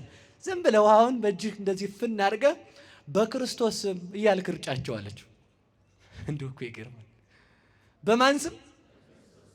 እሱ ደግሞ በአብ በወልድ በመንፈስ ቅዱስ ስም እያለ ሰዎቹን ይረጭ ጀመር። የሚመጡትን ሰዎች ሲረጫቸው 1000,000 ሰራዊት በቅዱስ ጳውሎስ ውሃ ተመልከቱ አምነው ዳር ሲደርሱ ቅዱስ ጳውሎስ ጋር የእግዚአብሔር ሰው ጳውሎስ ሰው የሆነውን አምላክ የእግዚአብሔር አብ ልጅን የምትሰብክ እንደምን አደርክ አሉት። ተመልከቱ በሉ እስኪ የእግዚአብሔር ሰባኪ ጳውሎስ በሉ። የማን ልጅ የምትሰብክ ጳውሎስ?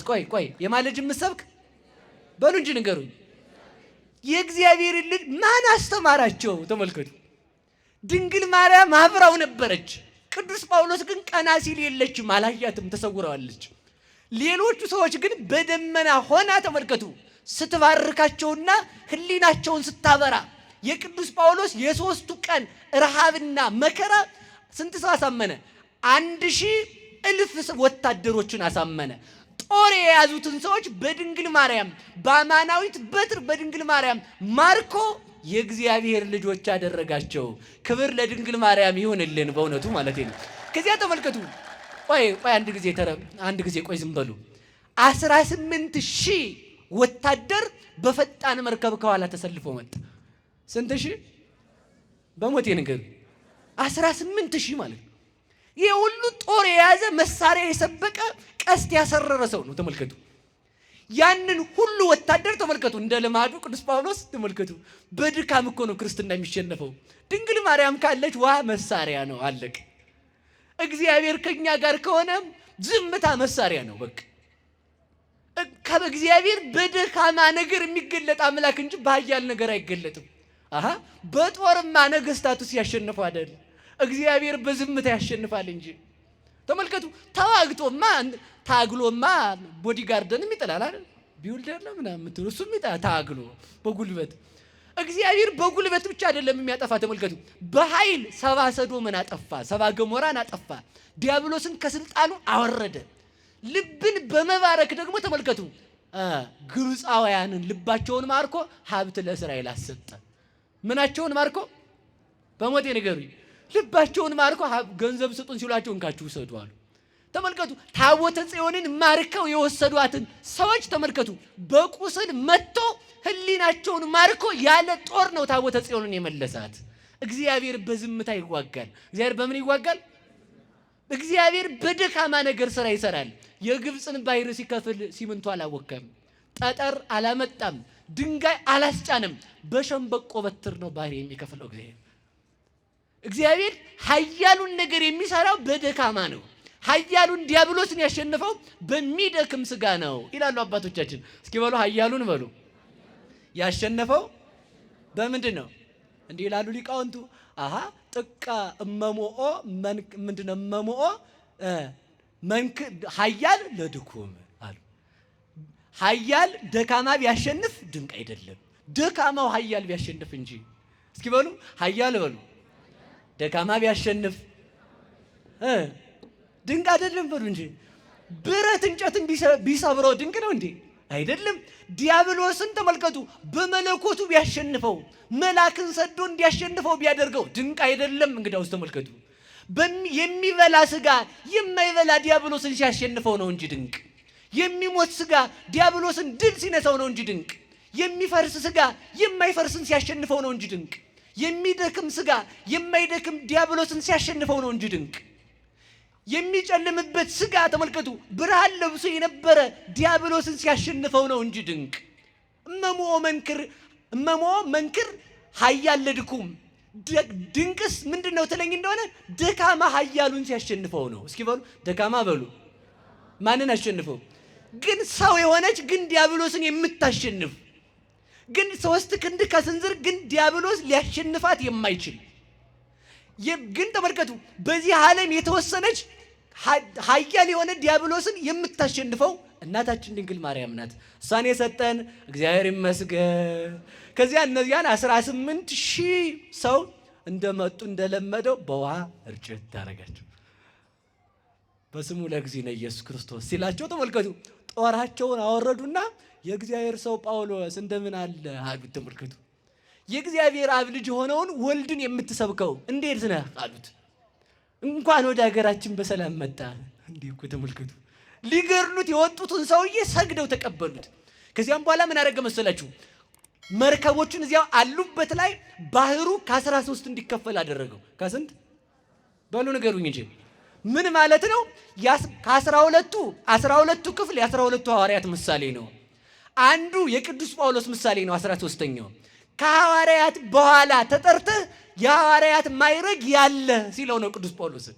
ከ13 ባህሩን ከፈለው።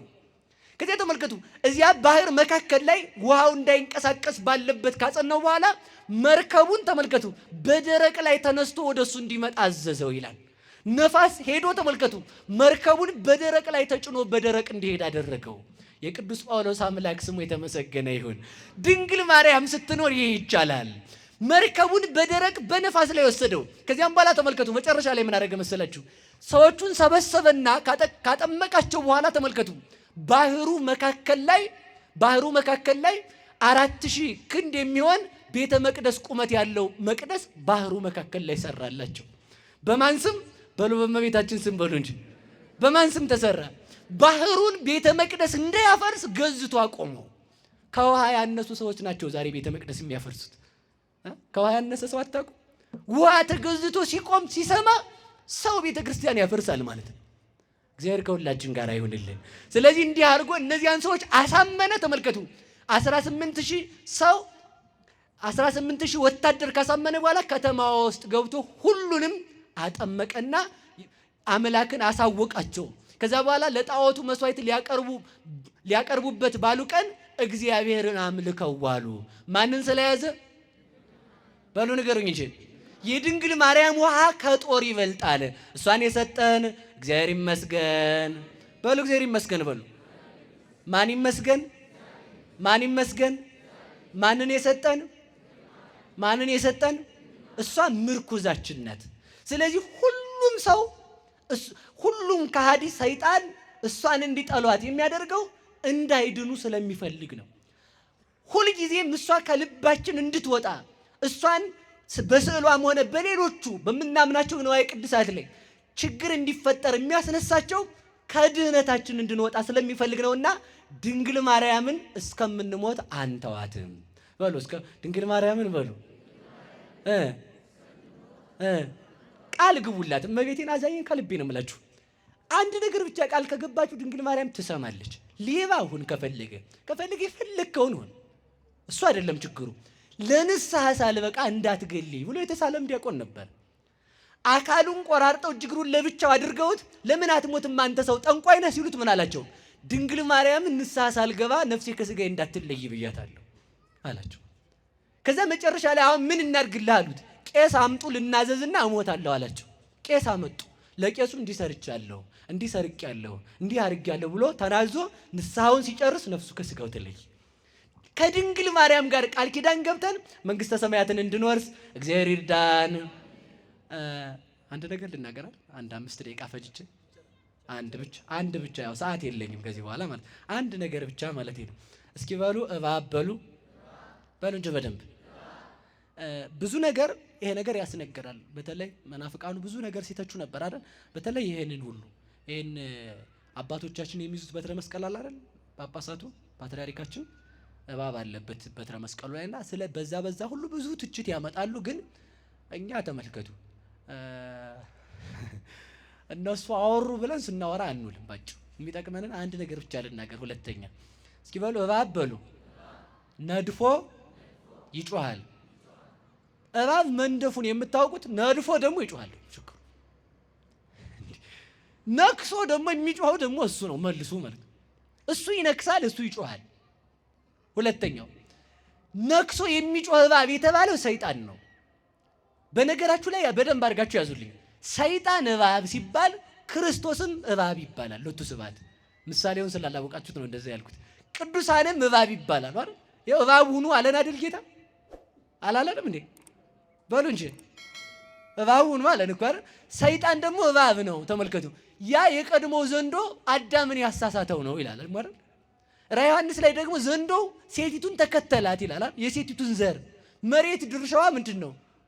ዘንዶ ያወጣውን ውሃ መቀበል ነው። ረዳቻት አለ። ተመልከቱ። ብትረዳትም ባትረዳትም መሬት ድንግል ማርያም ጋር የዘንዶ ውሃ ሊደርስ አይችልም። እና ባጭሩ ግን እባብ ተመልከቱ፣ አንዱ ችግሩ ይነድፍና የሚጮህ ደግሞ እሱ ነው። አንዳንድ ሰው አይታችሁ አታውቁም? አንዳንድ ሰው ይሳደብና ከሳሽ ደግሞ እሱ ነው።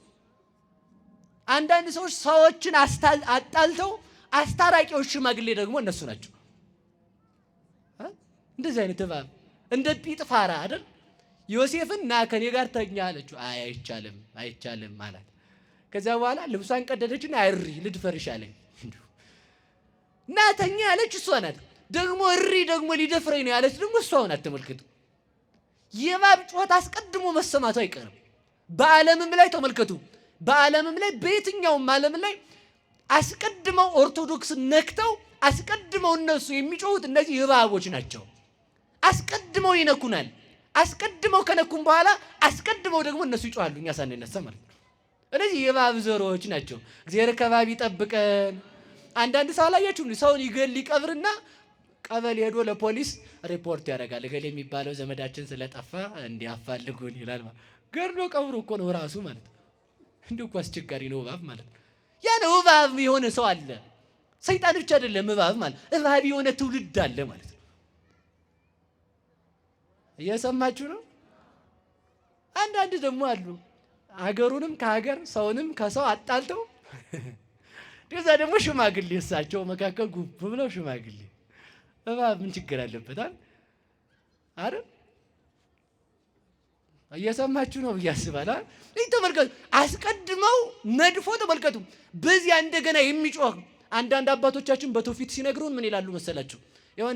የሆነ ዘመን ነበረና ሰው ልጇን ከፊቷ ገለው የእርሳስ ክፈይ የሚሉ ማለት ነው። የተገደለበትን የእርሳሱን ክፈይ የሚሉ ማለት ነው። በሞት ያፈርሰውንላችሁ። አሁን እኔ ሰው ነግሮኝ ነው፣ እኔ አላየሁም እንዳልዋሸው ብዬ ነው። መድረኩ ላይ ከዋሸው ችግር ነው እና እንዳልዋሸው። ሌባ አሁን ሲሰርቅ አየት ብታረጉት ምንድን ነው የሚል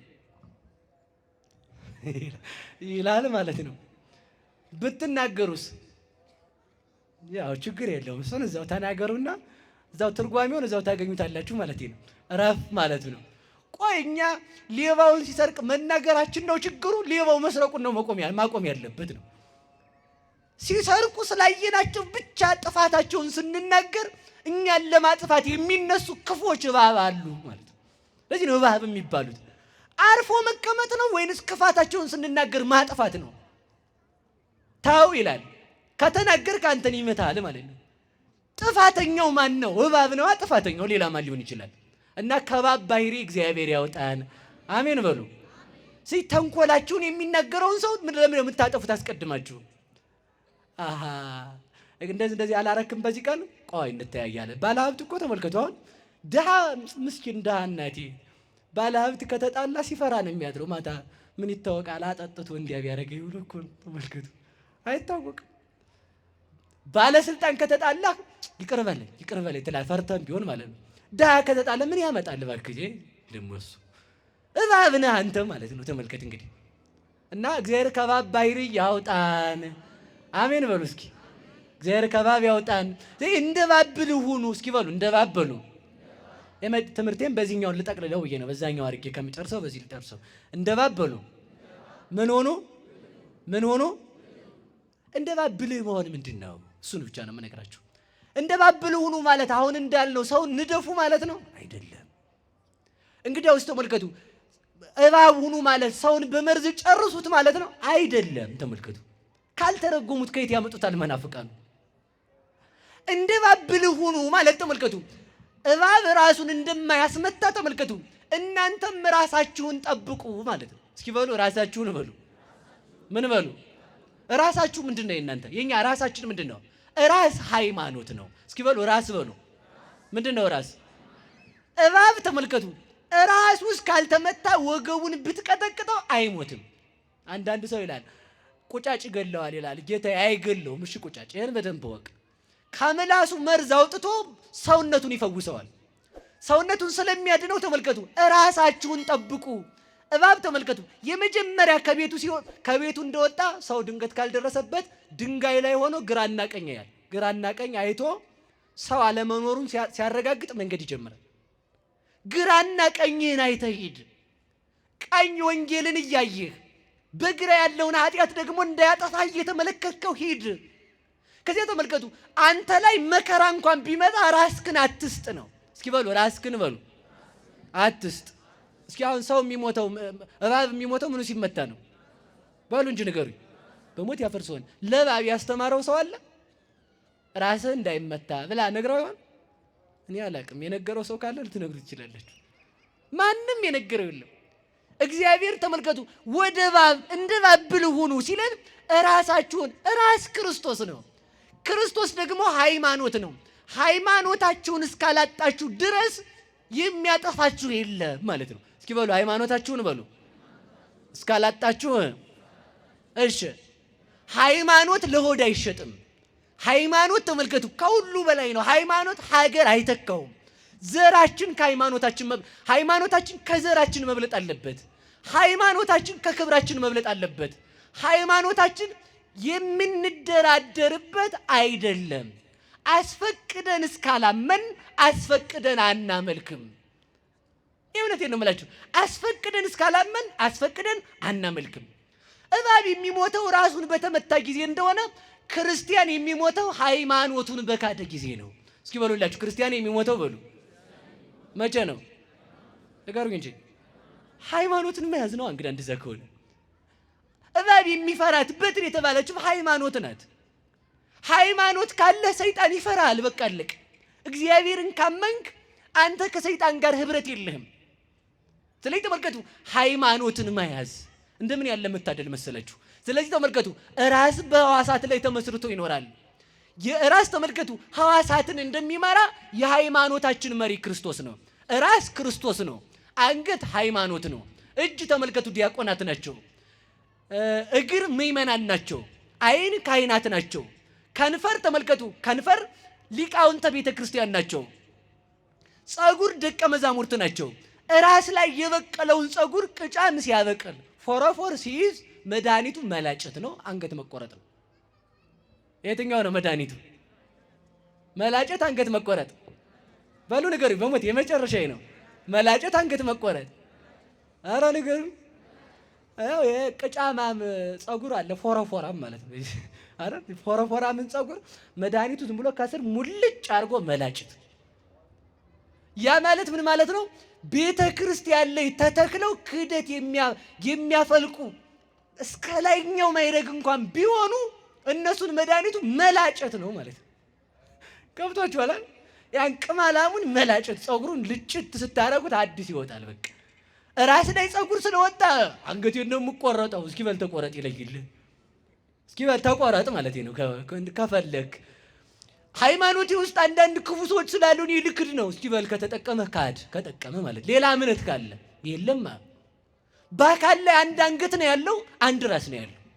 ሁለት እጅ አለ። አዎ ሁለት እጅ አለ፣ ግን ራስ አንድ ነው፣ አንገትም አንድ ነው። እግዚአብሔርም አንድ ነው፣ ሃይማኖትም አንድ ነው። ራስ ላይ ያለን ጸጉር ምን ያደርጉታል አሉ መሰላችሁ ሊቃውንት ሲተረጉሙት? የቅማላሙን ጸጉር ፎረፎራሙን ጸጉር በምላጭ ሲላጩት አሉ አርዮስን ተመልከቱ በስልጣነ ክህነት በውግዘት ከቤተ ክርስቲያን ሲለዩት ከዛ አዲስ ጸጉር ይወጣል አሉ። ከሃዲ ሰው ቢኖር ከሃዲውን ክህደቱን ነው እንጂ ቆርጠን የምናወጣው ቤተ ክርስቲያንን የምንተዋት አይደለንም። እግዚአብሔር ስንት ስለሆነ ሃይማኖት ስንት ስለሆነ በሉ ንገሩኝ እንጂ። ስለዚህ እኛ ለምንድን ነው ታዲያ አንድ ሰው የሆነ ችግር በፈጠረ ቁጥር ሃይማኖት እንዲህ ነው የምንለው? ሃይማኖት በቃ ይሄ ነው። ትላጫለህ አዲስ ጸጉር ይወጣል። ከቆሻሸ ትታጠባለህ ንጹህ ይሆናል። ከዛ ውጭ የለም። ስለዚህ ተመልከቱ ራስ ክርስቶስ ነው። በሉ እስኪ ራሳችን ማን ነው? የምናምነው ክርስቶስን ነው። በዚህ ቤተ ክርስቲያን የዚች ቤተ ክርስቲያን ጌታዋ፣ ፈጣሪዋ፣ መጋቢዋ፣ መሪዋ፣ በውስጧ የሚፈተተው የሚደረሰው ኪዳን፣ የሚጸለየው ጸሎት፣ የሚቀደሰው ቅዳሴ፣ የሚደገመው መልክ፣ የሚነበበው ስንክሳር የክርስቶስ ነው። በሉ የክርስቶስ ነው በሉ። ቅዱሳን ግን ተመልከቱ አካል ናቸው። እስኪ በሉ አካል በሉ። በሉ ንገሩኝ። ራሳችሁን እወደዋለሁ እግራችሁን በዱላ ብለው ደስ ይላችኋል? በሉ እንጂ። ታክሲ ላይ ሲገባ ሰው ሲረግጣችሁ ምን ያህል ነው የምትቆጡት? ስለዚህ ተመልከቱ፣ እግዚአብሔርን ወደዋለሁ። እሺ አቡነ ገብረ መንፈስ ቅዱስን አልወድም ጅል። እግዚአብሔር ራስ ነው። ልብ ያረጨው ለራስ የሚደርስ ደም የለም። ተመልከቱ፣ በክርስቶስ ተመልከቱ፣ ከክርስቶስ የተለየ ቅዱስ የለም። እንኳን ከክርስቶስ ተመልከቱ፣ ከክርስቶስ የተለየ እንኳን ቅዱስ፣ ከክርስቶስ የተለየ ምእመን የለም ነው የምላችሁ እኮ።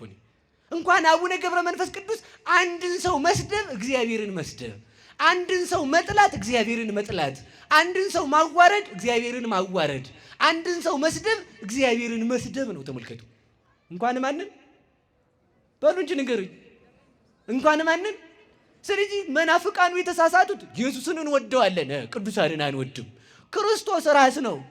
ራስ የሚቀመጠው በሕዋስ ነው። ራስን የሚያገናኝ አንገት ነው። አንገት ደግሞ ድንግል ማርያም ናት። እግዚአብሔርን ከፍጥረታት ጋር አንድ ያደረገች፣ የእሱን ደም እንድንመገብ አንድ ልብ እንዲኖረን ያደረገችን እሷ ናት። ስለዚህ ተመልከቱ፣ እግዚአብሔርን ከወደድክ ቅዱሳንን ውደድ። እግዚአብሔርን ካልወደድክ ቅዱሳንን ካልወደድክ እግዚአብሔርን አትወደው። ለምን? እሱ ራስ ነው። እኛ ደግሞ ምንድን ነን ያለ ቅዱስ ጳውሎስ? ሕዋስ በሉ እንጂ እስኪ በሉ፣ እኛ ሕዋስ በሉ። እግዚአብሔር ምንድን በሉ እንጂ ራስ ነው። ስለዚህ ራሳችን እግዚአብሔር ነው፣ እኛ ደግሞ ሕዋሳት ነን። ሁሉ ራስ አይሆንም፣ አንድ ራስ ነው ያለዋ። ሁሉ ዓይን አይሆንም፣ ሁሉ ዓይን ከሆነ እግር የለም። ሁሉ እግር ከሆነ ራስ የለም። ሁሉ እጅ ከሆነ አንገት የለም። ስለዚህ ራስ ቦታ አለው፣ እግርም ቦታ አለው። ስለዚህ በአንድ በእግዚአብሔር የምናምን ብዙ ሕዋሳቶች ነን። በእግዚአብሔር አምነን እንድንኖር እንደ ባብልህ እንድንሆን ጥበቡን እንዲያድለን መድኃኔዓለም ይርዳን። መድኃኔዓለም ይርዳን። እስኪ እጃችሁን አንድ ጊዜ ብቻ አውጡ። እንደ ባበሉ ሁላችሁም ብልህ ሁኑ በሉ እንጂ በደንብ እንደ ባበሉ ምን ሆኑ? እሺ ብልህ ትሆናላችሁ። እስኪ ከባብ አታንሱም? አታንሱ። እስኪ ከባብ አላንስም የሚል ሰው እጁን ያወጣ። ከፍ አድርጉ፣ ከፍ አድርጉ። አንዴ እንደዚህ ማለት ከፍ እኔ እንደ ከባብ አላንስም የምትሉ ቁሙ። አሁን ቁሙ። አሁን ደግሞ ቁሙ። ከባብ የማያንስ ሰው የማታንሱ ቁሙ። ከባብ እኔ እንዳታንሱ ነው ያስተማርኩትም። ከባብ መሻል አለብን አይደል? ሁላችሁም ከባብ በሉ። ሁላችሁም አላንስም። ከባብ በሉ። አላንስም። እባብ ውሃ ሲጠጣ መርዙን ይጥላል በሉ። እባብ ውሃ ሲጠጣ በሉ መርዙን ይጥላል። ምን እንዳያደርገው በሉ እንጂ። ውሃ ምንድን ነው? ትምህርት በሉ። ትምህርት በሉ። ውሃ ምንድን ነው? ጸሎት በሉ። ጸሎት በሉ። ውሃ ምንድን ነው? የክርስቶስ ደም በሉ። ደም በሉ። ስለሚያረካን። ምግብ ምንድን ነው? የክርስቶስ ስጋ በሉ። ስጋ በሉ።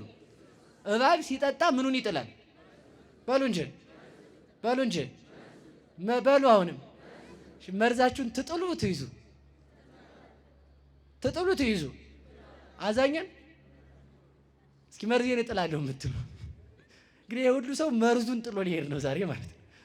መርዝ ምንድን ነው ከተባለ ቂም። በቃ እረፉት እንግዲህ አይደል? መርዝ ምንድን ነው በሉ እንጂ። እግዚአብሔር እንዲሰማችሁ ትፈልጋላችሁ? አውጡ እጃችሁ እንዲሰማችሁ የምትፈልጉ የመጨረሻ ስለሆነ እግዚአብሔር እንዲሰማ ይፈልጋለሁ በሉ። መድኃኒቱ ማንን መስማት ነው በሉ እንጂ። ይኸውላችሁ ስንማር እኛ ማንን እንሰማለን? ስንጸልይ ማን እኛን ይሰማናል?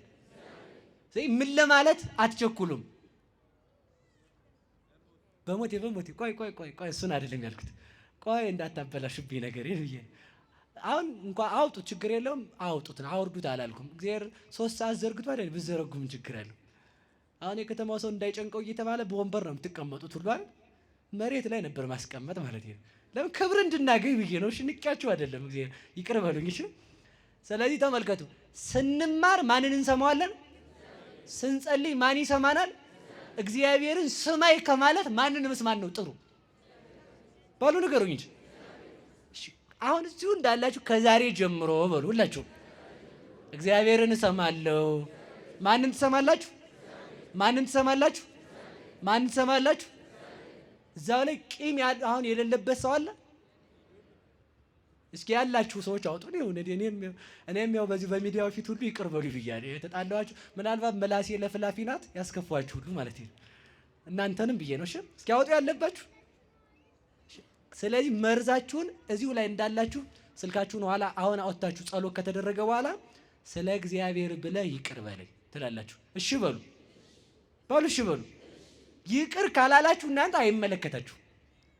ዘግቷችሁ ከሄደ ነገ ጠዋት ሄዳችሁ እንዲህ አድርገኛል እንዳትሉ። እንግዳ ምንድነው ይቅር በለኝ ይቅር ብያለሁ ካላችሁ በኋላ ዝም አይወቀስም። ለምን? ማንን ስለምንሰማ። ስለዚህ መርዛችሁን አወጣችኋል በሉ እንጂ ትታችኋል ቂማችሁን። መርዝ የተባለ ቂም ነው። ሰው ሲማር እግዚአብሔርን ይሰማል፣ ሲጸልይ እግዚአብሔር ይሰማዋል። ትልቁን ቦታ ከመጸለይ ማንን ለማዳመጥ መስጠት አለብን? በሉ ንገሩኝ። እኛ 24 ሰዓት ከምንጸልይ ሰንደዋ የለም እንጂ ሰዓት 48 ሰዓት እግዚአብሔርን ብንሰማ ለኛ ጥሩ ነበረ። ስለዚህ እግዚአብሔርን ስማይ ከማለት መስማት ይበልጣል። በሉ ስማይ ከማለት ምን ማለት ይበልጣል? ከሰማችሁት ማን ይሰማችኋል? ኦ ሰብአ ዛቲ ሀገር ስምዑኒ ከመ ይስማዕክሙ እግዚአብሔር። የዚህ ሀገር ሰዎች እናንተ እግዚአብሔር እንዲሰማችሁ ስሙኝ አለ። በሉ እግዚአብሔር እንዲሰማችሁ በሉ። ስለዚህ እግዚአብሔር እናንተንም ይስማችሁ። አሁን እናንተ ማንን ሰምታችኋል? ይቅር ብላችኋል? በሉ ሁላችሁም እጃችሁን አውጡና በሉ ወንድሜ ሆይ በድያለሁ ይቅር በለኝ። እህቴ ሆይ በድያለሁ ይቅር በይኝ። እንግዲህ አደራችሁን አፈር ስሆንላችሁ ይህንን መርሳት መተው ነው። እሺ የፈለገ አናትክም ቢመታ የፈለገ ነገር ቢልም ቃል ገብታችኋል። እንግዲህ መርዙን ምን ማለት ነው? እባብ ውሃ ጠጥቶ መርዝ ያነሳል። አሁን እንግዲህ እዚህ ጋር ጨር ተፍታችሁ ሄዳችሁ ደግሞ እንዳታነሱ ብዬ በቃ መተው። እስኪ መተው በሉ በሉ መተው በሉ ተበሉ ቱ ቲ ታ ት ትቶ በሉ እንጂ ትቶ ነው ሲታረቁ በሉ ትቶ በሉ ራስ ትቶ ነው መርሳት መተው። በቃ ለእግዚአብሔር ብሎ መተው። ስለዚህ እንደ እባብ ሁኑ ማለት ተንኮላችሁን ተው። እግዚአብሔር እንድንተው ያድርገን። ይህን ስናደርግ ደግሞ ተመልሰን ወደ ኃጢአት እንዳንወድቅ የምንመረኮዛት በንስሐ የንስሐ በር የምህረት በር የከፈተችልን ሰይጣን የሚፈራት በትር ድንግል ማርያም ናት። በሉ ሰይጣን የሚፈራት በሉ በትራችን ማናት? አሁን ይሄን ሁሉ ሰው ድንግል ማርያም ቀማች አልቀማችም? በሉ ንገሩኝ እንጂ ይሄ ወሰደችበት እኮ ይኸው እንዲህ ያለው ነኝ እኔ ብላ ወስዳበታለች። ከሷ እግዚአብሔር እንዳይለየን ይርዳን። ወስብሐት ለእግዚአብሔር። ይቆየን።